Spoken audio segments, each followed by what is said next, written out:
This segment is brought to you by the Kansas Soybean Commission, the Soybean Checkoff, progress powered by Kansas farmers. Welcome back to Farm Factor and the Kansas Soybean Update.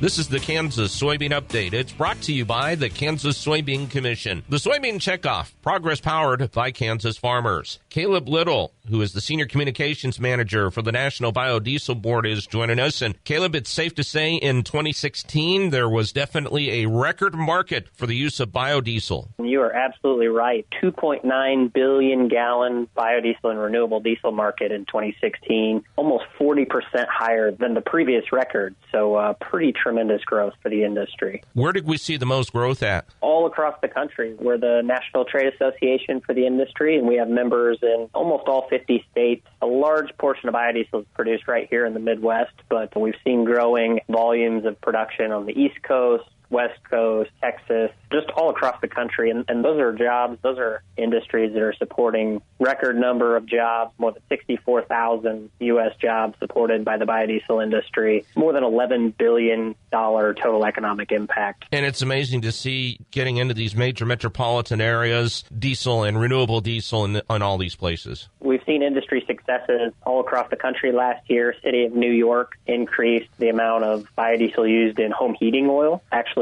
implemented a policy that is going to increase that up to 200 million gallons in the coming years. And out on the West Coast, we see states like California, Oregon, Washington passing state policies to try to clean up the air and reduce emissions. It is amazing to see when you have those types of jobs that are related to the industry, wherever it may be, the economic benefits that come with it. In our state, in Kansas, and in other Midwest states that are producing biodiesel, a lot of those facilities are in cornerstones of rural economies. And we're seeing automakers really jump on board as well, even more, having more biodiesel-capable vehicles available. The customer support from coast to coast for B20 is, we've seen successfully used in all makes and models, all diesel engines, all across the country. But some exciting news this year, General Motors is bringing an industry-leading lineup of 20 different diesel vehicle options to the market. And they set records by having all 20 of those models approved for B20. So you'll see biodiesel blends and all across their platforms, and not just in pickup trucks and cargo vehicles like we've seen in the past. They actually introduced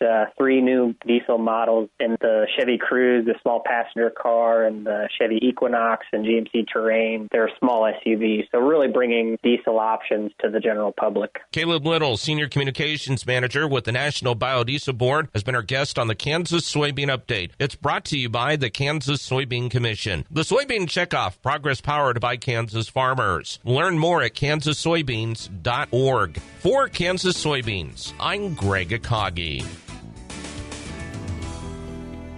Hope you enjoyed this week's Kansas Soybean Update. Stay with us after the break for more Farm Factor with Dwayne Taves and Leonard Jordan.